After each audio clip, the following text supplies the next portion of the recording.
Hello दोस्तों, मैं अंकुर शुक्ला एक बार फिर से आप सभी लोगों का यूट्यूब चैनल पर स्वागत करता हूं। जितने भी दोस्त हैं सारे लोगों का मोस्ट वेलकम डियर। और आज के सेशन में आज मोस्ट इंपॉर्टेंट टॉपिक को हम लोग डिस्कस करने वाले हैं, जिसका नाम है नोबेल प्राइज। जैसा कि आप जानते हैं कि नोबेल पुरस्कार विश्व का सबसे प्रतिष्ठित पुरस्कार है जो अलग अलग 6 क्षेत्रों में दिया जाता है। और इसकी शुरुआत 1900 में इसके एक प्रकार से नोबेल एकेडमी के द्वारा जो है इसकी शुरुआत की गई थी। 1901 में पहला प्राइज वितरित किया गया था, जिसकी याद में किया जाता है। तो अल्फ्रेड नोबेल जो एक वैज्ञानिक थे जिन्होंने डायनामाइट का आविष्कार किया था, उन्हीं के एक प्रकार से संपत्ति को जो है यहाँ पर वितरित किया जाता है इस नोबेल प्राइज के माध्यम से।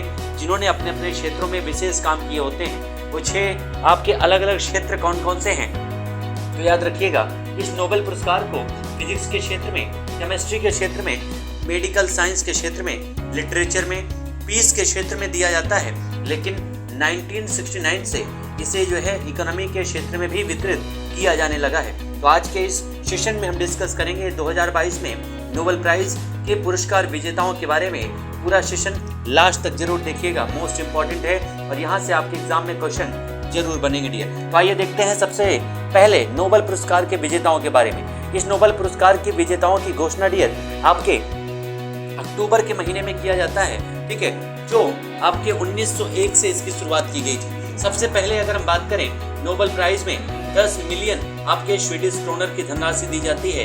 इस नोबेल पुरस्कार में 1 स्वर्ण पदक आपका विजेता को दिया जाता है। साथ ही साथ ये पॉइंट भी याद रखिएगा कि नोबेल प्राइज 1974 के बाद से इसमें घोषणा की गई है कि किसी भी मरणोपरांत में जो है नोबेल प्राइज किसी को दिया नहीं जाएगा। यानी किसी भी व्यक्ति के एक प्रकार से मृत्यु होने के बाद उसको नोबेल पुरस्कार वितरित नहीं किया जाएगा।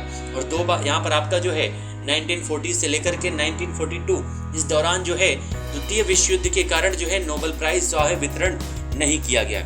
आज हम जानेंगे 2022 के नोबेल पुरस्कार के विजेताओं के बारे में। तो सबसे पहला बात करेंगे शांति के नोबेल पुरस्कार की, जहां से आपके एग्जाम में मैक्सिमम क्वेश्चन बनते हैं। तो शांति का जो नोबेल पुरस्कार है ये एक व्यक्ति और 2 संस्थाओं को दिया गया है। व्यक्ति का नाम है एलेस बियालित्स्की जो बेलारूस से संबंधित है, जबकि दूसरी जो है संस्था जिसका नाम है मेमोरियल रशिया से संबंधित है। और एक अन्य संस्था जो है उसका नाम है सेंटर फॉर सिविल लिबर्टीज। इस प्रकार से शांति का नोबेल प्राइज जो है 3 अलग अलग लोगों को दिया गया है। दूसरा अगर बात करें तो नोबेल जो आपका साहित्य का नोबेल पुरस्कार है यानी लिटरेचर में, तो ये दिया गया है फ्रांस के हैं एनी एर्नॉक्स, इनको दिया गया है यहाँ पर आपके साहित्य का नोबेल प्राइज। नेक्स्ट हमारा है नोबेल जो आपका पुरस्कार है रसायन विज्ञान में। तो रसायन विज्ञान में नोबेल प्राइज दिया गया है 3 लोगों को, जिनमें से एक है कैरोलिन बार्टोशी, दूसरी है बैरी शार्प्लेस, ये दोनों अमेरिका के हैं। उसके अलावा मॉर्टन मेल्टल जो हैं ये डेनमार्क से संबंधित हैं, जिनको रसायन का नोबेल प्राइज दिया गया है। उसके अलावा भौतिकी में भी यानी फिजिक्स के क्षेत्र में 3 लोगों को नोबेल प्राइज दिया गया है, ठीक है। कितने लोगों को? 3 लोगों को। पहला है एलन एस्पेक्ट को, कहाँ से हैं? तो फ्रांस से हैं। दूसरा है अमेरिका के हैं जॉन एफ क्लासर, तीसरे हैं ऑस्ट्रिया के एंटोन जिंगलर। तीनों लोगों को जो है दिया गया है भौतिकी का नोबेल प्राइज। जबकि चिकित्सा के क्षेत्र में स्वांते पैबो को नोबेल पुरस्कार से सम्मानित किया गया है।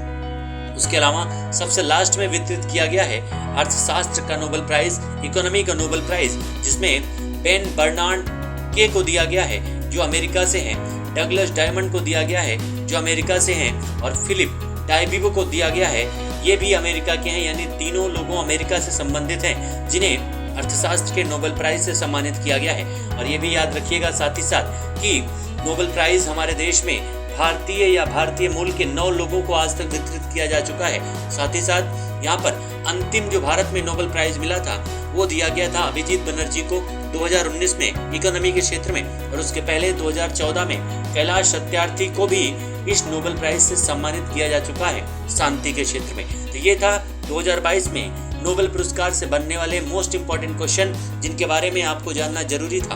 अगर सेशन पसंद आया हो तो एक बार चैनल को सब्सक्राइब करना बिल्कुल मत भूलिएगा, सेशन को लाइक कर दीजिएगा और शेयर, जितने भी आपके दोस्त हैं एक बार शेयर करने का जरूर प्रयास कीजिएगा। मिलते हैं फिर से अगले टॉपिक में, नए सेशन के साथ में, नए टॉपिक के साथ में। तब तक के लिए आप सभी लोगों को जय हिंद, गुड नाइट।